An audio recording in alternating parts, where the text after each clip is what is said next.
नमस्कार। भारतीय संविधान के अंतर्गत नीति निर्देशक तत्व से 50 वस्तुनिष्ठ प्रश्न एवं उनके उत्तर पर चर्चा करेंगे। ऐसे प्रश्न जो अक्सर प्रतियोगिता परीक्षा में पूछे जाते हैं या फिर जिनके आने की संभावनाएं हैं। पहला प्रश्न है कि भारतीय संविधान में राज्य के नीति निर्देशक सिद्धांतों को शामिल करने के पीछे मुख्य उद्देश्य क्या था। प्रश्न पूछा जा रहा है कि मूल उद्देश्य बताइए कि क्यों नीति निर्देशक तत्व को भारतीय संविधान में शामिल किया गया। ऑप्शन देखिए, कल्याणकारी राज्य की स्थापना करना, धर्मनिरपेक्ष राज्य की स्थापना करना, सरकार के निरंकुश कार्यों पर नियंत्रण रखना और नागरिकों के विकास के लिए सर्वोत्तम अवसर प्रदान करना। और इसमें से हमें सही उत्तर का चयन करना है। दरअसल भारत एक कल्याणकारी राज्य होगी, इसकी अवधारणा नीति निर्देशक तत्व से आती है और इस तर्क के आधार पर पहला ऑप्शन सही होगा। सरकार के निरंकुश कार्यों पर नियंत्रण के लिए नागरिकों को मौलिक अधिकार प्रदान की गई है और धर्मनिरपेक्ष राज्य की स्थापना का भी उल्लेख आगे चल करके भारतीय संविधान के प्रस्तावना में किया गया। इसके साथ साथ यदि ऑप्शन डी को देखिए तो नागरिकों के विकास के लिए सर्वोत्तम अवसर प्रदान करना, यह भी नीति निर्देशक तत्व का हिस्सा नहीं है। अगला प्रश्न है कि निम्नलिखित में से कौन सा एक संविधान के 42वें संशोधन द्वारा नीति निर्देशक तत्वों में शामिल नहीं किया गया, नहीं जोड़ा गया। मतलब 42वें संविधान संशोधन के द्वारा नीति निर्देशक तत्व में शामिल किए गए थे कुछ तत्व और उनमें से कौन सा तत्व नहीं था। तो उसमें पहला ऑप्शन है शोषण से युवाओं तथा बच्चों की सुरक्षा, समान न्याय तथा निःशुल्क कानूनी सलाह, सभी नागरिकों के लिए समान आचार संहिता और उद्योगों के प्रबंध में श्रमिकों की भागीदारी। और यहीं से लगता है कि सभी नागरिकों के लिए समान आचार संहिता अभी तक नीति निर्देशक तत्वों में बहुत पहले से उल्लेख है, इसीलिए इसे 42वें संविधान संशोधन के तहत नहीं जोड़ा गया। पूछा जा रहा है कि 42वें संविधान संशोधन के अंतर्गत क्या जोड़ा गया। ये सी नंबर का चॉइस संविधान में ये नीति निर्देशक तत्व में पहले से शामिल है, इसीलिए इसका आंसर हो जाएगा सी। राज्य के नीति निर्देशक सिद्धांतों को लागू करवाने के लिए एक नागरिक किस न्यायालय के पास जा सकता है। उत्तर है किसी के पास नहीं। नीति निर्देशक तत्व नागरिकों को यह अधिकार नहीं देता है कि इन नीति निर्देशक तत्व में उल्लेखित बातों को लागू कराने के लिए न्यायालय उन्हें किसी प्रकार की सहायता करे। और इस जब मौलिक अधिकार की बात आती है तो हम देखते हैं कि मौलिक अधिकारों को लागू करवाने के लिए न्यायालय के पास ऐसे अधिकार हैं, लेकिन नीति निर्देशक तत्वों के लिए न्यायालय केवल सलाह देती है। जैसे कि हाल फिलहाल में धारा नीति निर्देशक तत्व में उल्लेख अनुच्छेद 44, जिस पे काफी चर्चा हो रही है, आगे भी इस पर हम चर्चा करेंगे, जिसपे न्यायालय ने कई बार उल्लेख किया है कि समान नागरिक संहिता को लागू किया जाना चाहिए, लेकिन इसके लिए कानून बनाने का अधिकार संसद के पास है। इस बात का भी न्यायालय बार बार उल्लेख करता है। तो इस तरह से देखें तो एक नागरिक के पास यह अधिकार नहीं है कि नीति निर्देशक तत्वों में उल्लेखित बातों को लागू करवाने के लिए वो न्यायालय के पास जाए।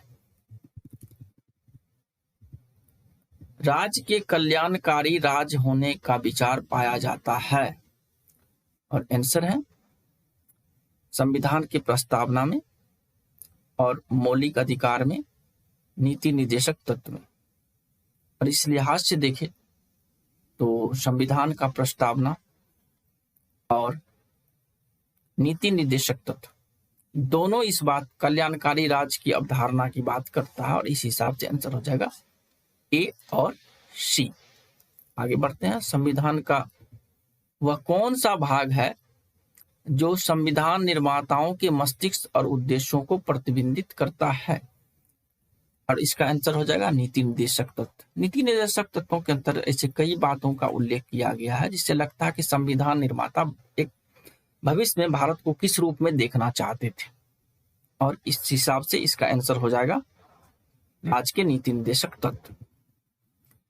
राज्य के नीति निर्देशक तत्वों में निम्नलिखित में से किन किन प्रकार के सिद्धांत अंतर्निहित हैं?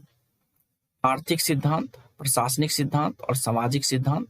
और इसका आंसर हो जाएगा उपयुक्त सभी, यानी ये सभी उल्लेखित हैं। किस संवैधानिक संशोधन अधिनियम ने राज्य के नीति निर्देशक तत्व को मौलिक अधिकारों की अपेक्षा अधिक प्रभावशाली बनाया? कहा जाता है कि उस संवैधानिक संशोधन का नाम बताइए जिसने कहा कि मौलिक अधिकारों पर अधिक प्रभावशाली है नीति निर्देशक तत्व। और इसमें ऑप्शन देखिए, और 42वां संविधान संशोधन 1976, जिसके अंतर्गत यह तय कर दिया गया था कि नीति निर्देशक तत्व मौलिक अधिकारों के अपेक्षा अधिक प्रभावशाली है। अगला प्रश्न में आते हैं, भारतीय संविधान में राज्य के नीति निर्देशक तत्व ग्रहण किए गए हैं। कई बार प्रश्न पूछे गए हैं, आगे भी पूछने की संभावना आयरलैंड से। नीति निर्देशक तत्व भारतीय संविधान में स्रोत के अंतर्गत हम पाते हैं कि नीति निर्देशक तत्व आयरलैंड से लिया गया, आयरलैंड के संविधान से। इसका आंसर हो जाएगा बी। राज्य के नीति निर्देशक तत्वों का उल्लेख भारतीय संविधान के किस भाग में है? भारतीय संविधान के किस भाग में है? तो भाग 4 में। भारतीय संविधान के किस अनुच्छेद में राज्य के नीति निर्देशक तत्व का उल्लेख है? मतलब कहां से कहां तक के अनुच्छेद में नीति निर्देशक तत्वों का उल्लेख किया गया है? और इसका आंसर हो जाएगा अनुच्छेद 36 से 51 तक, सी। अगला प्रश्न है कि निम्नलिखित में से कौन चाहता था कि राज्य के नीति निर्देशक सिद्धांतों को भावी विधि निर्माण का आधार बनाया जाए? और आंसर होगा बी आर अम्बेडकर। नीति निर्देशक तत्वों के अंतर्गत जिन बातों का उल्लेख किया गया है, डॉक्टर साहब भीमराव अम्बेडकर चाहते थे कि आगे चलकर के इनमें से कुछ को कानून यानी मौलिक अधिकार में शामिल कर दिया जाए, या फिर उनके आधार पर देश में इस तरह के कानून बनाए जाए जो कि भावी विधि निर्माण का आधार बने। इसका मतलब यही होता है जिससे कि भविष्य में कानून बनाया जा सके। नीति निर्देशक तत्वों में उल्लेखित बातों के आधार पर कानून का निर्माण किया जा सके, और ऐसे कई नीति निर्देशक तत्वों के आधार पर कानून बनाए भी गए हैं। और हाल में जैसे कभी चर्चा कर रहे थे कि अनुच्छेद 44, जिसमें कि समान नागरिक संहिता की बात है, काफी चर्चा में है, जिसपे कई राज्य सरकारों ने बताया कि वो इस पे कानून का निर्माण करेगी। इस तरह की कई ऐसी बातें हैं जिनके आधार पर केंद्र और राज्य सरकारें कानून बना सकती है और बनाती भी रही है। राज्य के नीति निर्देशक तत्व एक ऐसा चेक है जो बैंक की सुविधा अनुसार अदा की जाएगी। यह कथन किसका है? बैंक की सुविधा के अनुसार, फिर यही इस तरह के, और इसका आंसर हो जाएगा यहाँ पर, इसको बी रहने दीजिए। केटी शाह का ये उल्लेख था। केटी शाह का ही कहना था कि राज्य के नीति निर्देशक तत्व एक ऐसा चेक है जो बैंक की सुविधा के अनुसार अदा की जाएगी, और यह वक्तव्य था केटी शाह का। मौलिक अधिकार एवं राज्य के नीति निर्देशक तत्व के विषय में कौन सा कथन सही है? पूछा जा रहा है कि मौलिक अधिकार और राज्य के नीति निर्देशक तत्वों के बीच अंतर जो है उसको बताने के लिए, वे एक दूसरे के पूरक हैं, वे एक दूसरे के परस्पर विरोधी हैं, उन दोनों में कोई अंतर नहीं है, वे दोनों वाद के योग हैं। अब आते हैं ऑप्शन पर। वो एक दूसरे के विरोधी नहीं है, वो एक दूसरे के पूरक के तौर पर काम करते हैं। कई ऐसे नीति निर्देशक तत्व हैं जिनके आधार पर कानून का निर्माण हुआ है। उनमें से यदि तत्वों को देखें, जैसे कि ग्राम पंचायत का गठन नीति निर्देशक में उल्लेखित है। इसके बाद हम पाते हैं कि भारतीय संविधान में कार्यपालिका और विधायिका के बीच जो पृथककरण है उस बात का भी उल्लेख नीति निर्देशक तत्व के अंतर्गत शामिल है।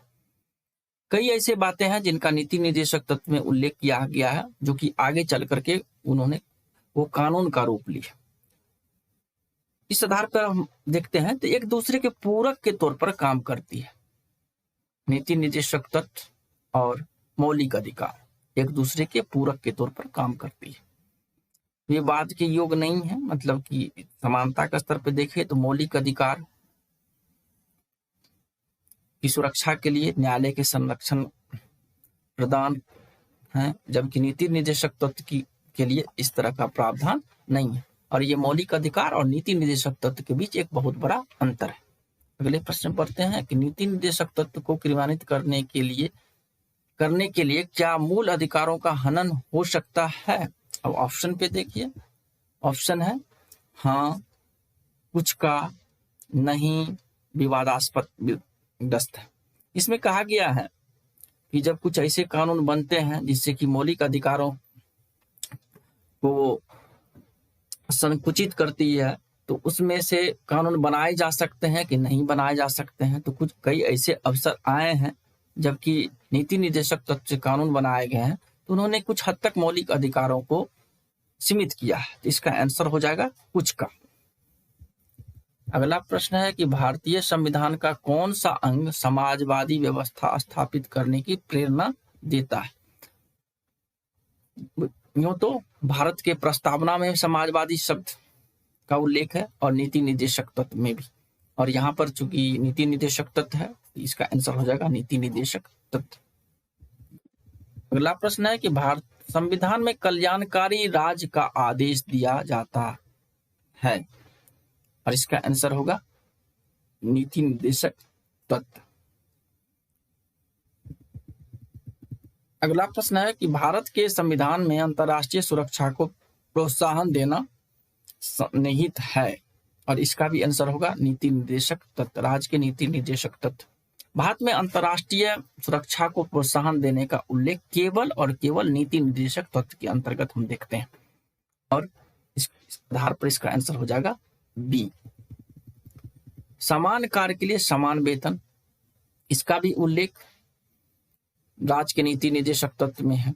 समान कार्य के लिए समान वेतन मिलना चाहिए, और इस मुद्दे को कई बार न्यायालय के सामने समक्ष भी रखा गया। लेकिन जैसा कि हम कह चुके हैं कि नीति निर्देशक तत्व में उल्लेखित बातों को कानूनी रूप प्रदान करना न्यायालय के अधिकार क्षेत्र के अंतर्गत नहीं आता है, वो संसद के अधिकार क्षेत्र के अंतर्गत आता है, और संसद ने अभी तक इस तरह के कोई व्यवस्था नहीं की है। लेकिन संसद चाहे तो इस तरह के कानून बना सकती है।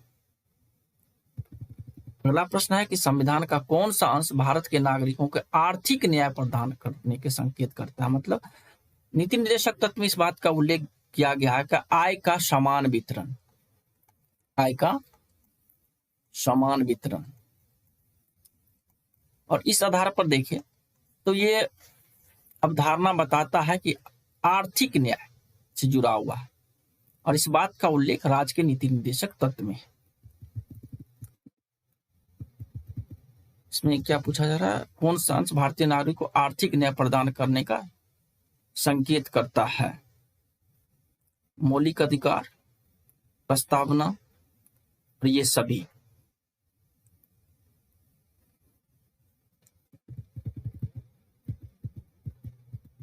भारतीय संविधान में निम्नलिखित भागों में से किस भाग में न्यायपालिका तथा कार्यपालिका का पृथक का प्रावधान है? अभी जस्ट चर्चा हो रही थी कि राज्य का नीति निर्देशक तत्व में इस बात का उल्लेख है कि कार्यपालिका और न्यायपालिका के भी पृथककरण की व्यवस्था हो। नीति निर्देशक तत्व का महत्व किसके लिए है? राज, नागरिक समाज और संघ के लिए। इसमें नीति निर्देशक तत्व का महत्व राज्य के लिए है, क्योंकि नीति निर्देशक तत्व में उल्लेखित बातों को राज्य कानूनी रूप प्रदान कर सकती है। वो चाहे तो इसे मौलिक अधिकार के रूप में भी शामिल कर सकती है, इसलिए ये राज्य के लिए महत्वपूर्ण हो जाता है। भारत के किस राज्य में समान नागरिक संहिता लागू है? संविधान का अनुच्छेद 44 में, जो कि नीति निर्देशक तत्व के अंतर्गत आती है, समान नागरिक संहिता का उल्लेख है। लेकिन भारत के केवल एक राज्य है जहां पर समान नागरिक संहिता लागू है, वो है गोवा, और दूसरा राज्य उत्तराखंड ने समान नागरिक संहिता बनाने के लिए एक समिति का गठन किया है। इसी तरह से कुछ राज्यों ने अपनी तरफ से संकेत दिया है कि आने वाले समय में वो समान नागरिक संहिता बना सकते। मूल भूत संविधान में कौन से भाग में राज्य के लोक कल्याण की संकल्पना सम्मिलित की गई है? तो यहाँ पर देखें तो पहला है संविधान की प्रस्तावना में, संविधान की दूसरी अनुसूची में, संविधान की तीसरी अनुसूची में और राज्य के नीति निर्देशक तत्व में। आंसर हो जाएगा डी, राज्य के नीति निर्देशक। राज्य के नीति निर्देशक सिद्धांतों के अनुसार किस आयु तक के बच्चों को निःशुल्क एवं अनिवार्य शिक्षा की आशा की जाती है? और इसमें आंसर हो जाएगा 14 वर्ष तक। नीति निर्देशक तत्वों के अंतर्गत यह इस बात का उल्लेख था कि 14 वर्ष तक के बच्चे को निःशुल्क एवं अनिवार्य शिक्षा दी जाए और इसे आगे चल करके मौलिक अधिकार में शामिल कर दिया गया।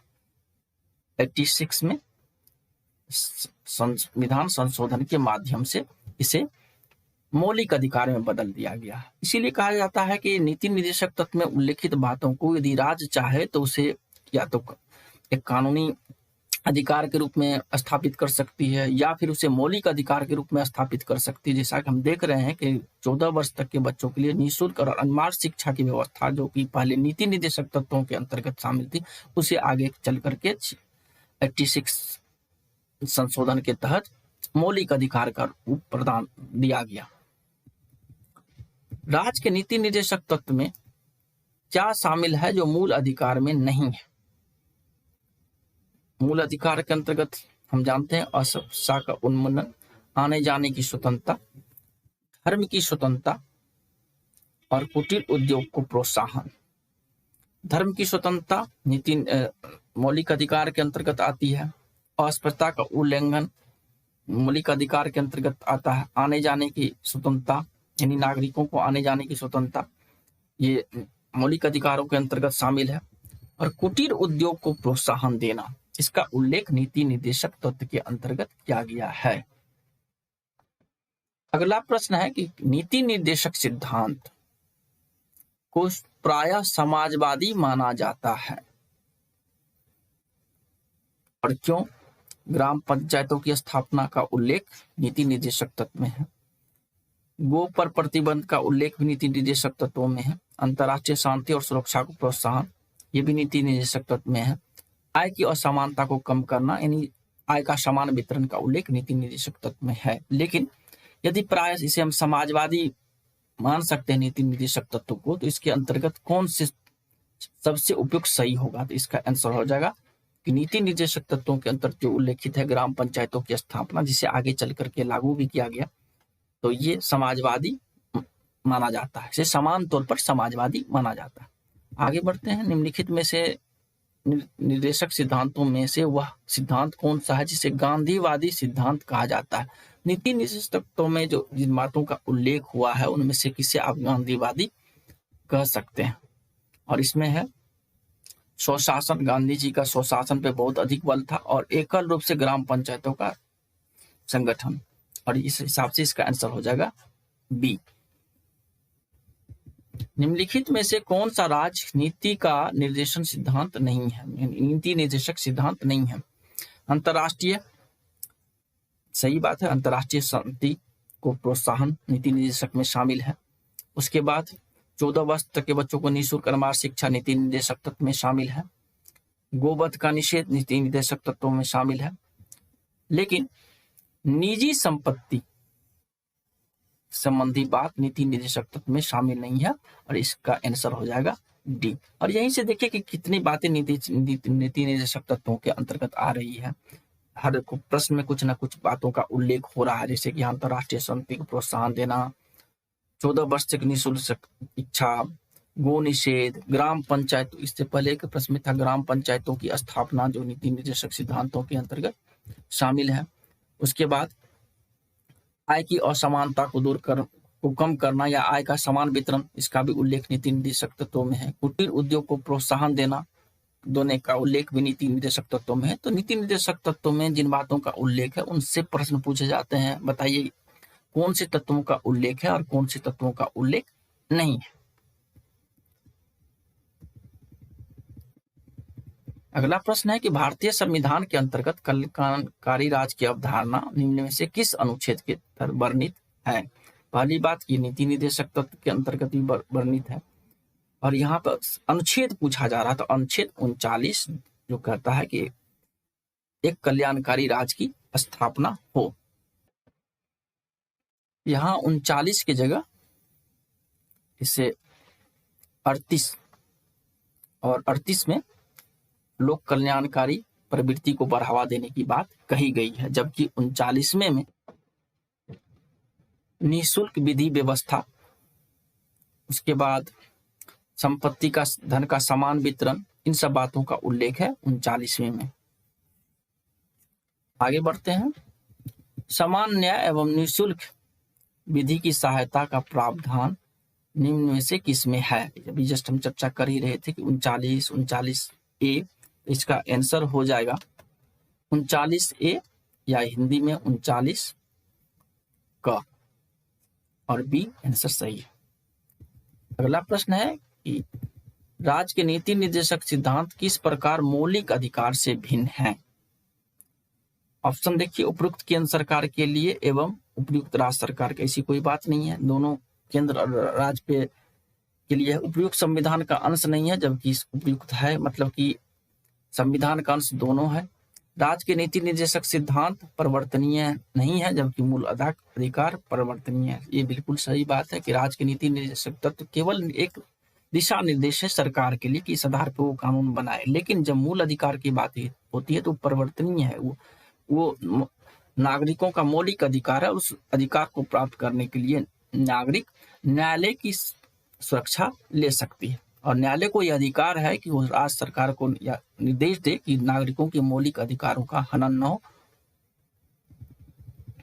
भारतीय संविधान में कौन से संशोधन अधिनियम द्वारा टकराव की दशा में राज्य के नीति निर्देशक तत्व को मूल अधिकारों पर वरीयता प्रदान की गई है? इस पर चर्चा हो ही चुकी थी कि 42वें संविधान संशोधन में इस बात का उल्लेख किया गया था कि अब दोनों में टकराव हो, नीति निर्देशक तत्व और मौलिक अधिकार के बीच में, तो वहां पर मौलिक अधिकार को प्रमुखता दी जानी चाहिए।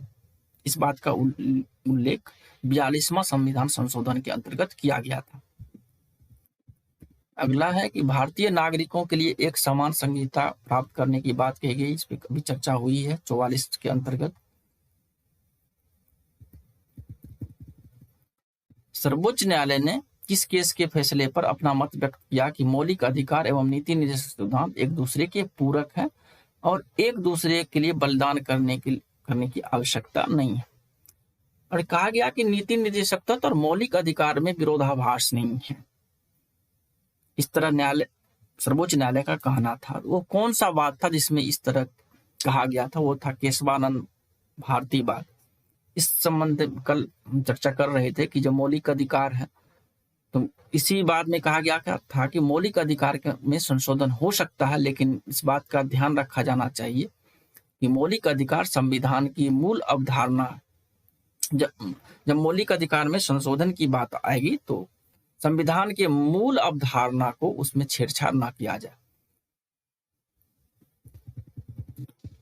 अगला प्रश्न है, संविधान के किस अनुच्छेद में न्यायपालिका का कार्यपालिका से पृथककरण की बात कही गई है? क्योंकि नीति निर्देशक तत्वों के अंतर्गत न्यायपालिका कार्यपालिका से पृथक होगी, इस बात का उल्लेख है, और ये किस अनुच्छेद में कहा गया है?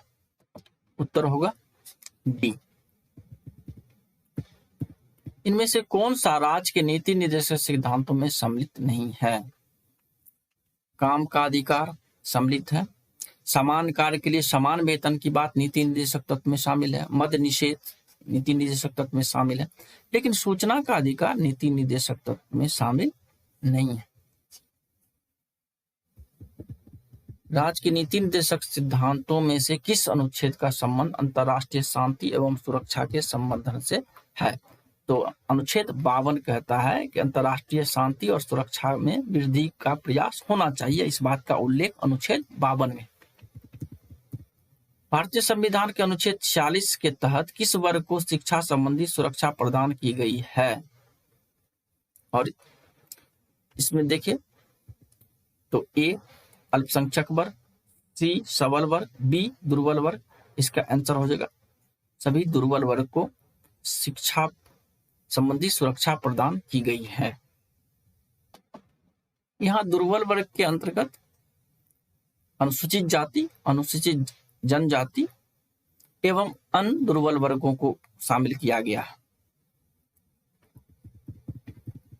राज्य के नीति निर्देशक तत्वों में 41 के अंतर्गत किस अधिकार को रखा गया है? अनुच्छेद है इसमें धार्मिक स्वतंत्रता का अधिकार, ये तो मौलिक अधिकार के अंतर्गत आ गया। काम करने का अधिकार, अभिव्यक्ति का अधिकार और हड़ताल करने का अधिकार, और इसका उत्तर हो जाएगा डी, हड़ताल करने की अधिकार। राज्य के नीति निर्देशक तत्वों में अनुच्छेद 41 के अंतर्गत, इस प्रश्न को एक बार फिर से पढ़ते हैं कि राज्य के नीति निर्देशक तत्वों में अनुच्छेद 41 के अंतर्गत किस अधिकार को रखा गया है? तो यहाँ हो जाएगा आंसर बी। डी गलत हम बता रहे थे, आंसर बी हो जाएगा काम करने का अधिकार। नीति निर्देशक तत्वों का क्रियान्वयन निम्नलिखित में से किस पर निर्भर करता है? स्वतंत्र न्यायपालिका पर, राष्ट्रपति की इच्छा पर, सशक्त विपक्ष पर, सरकार के पास उपलब्ध संसाधनों पर, और इसका आंसर हो जाएगा डी। नीति निर्देशक तत्वों में कई ऐसी बातों का उल्लेख है, उन बातों को क्रियान्वित करने के लिए प्रचुर मात्रा में आर्थिक और मानवीय संसाधन की आवश्यकता होगी, और देखें तो इस हिसाब से इसका आंसर हो जाएगा डी। एक कल्याणकारी राज्य का निर्देश, कई बार ये प्रश्न आ चुका है, राज्य के कल्याणकारी राज्य की बात राज्य का नीति निर्देशक तो करता है। संविधान का कौन सा अंश भारत के नागरिकों को आर्थिक न्याय प्रदान करने का संकेत देता है? तो राज्य का नीति निर्देशक तत्व जिसमें कि आय के समान वितरण की बात कही गई है।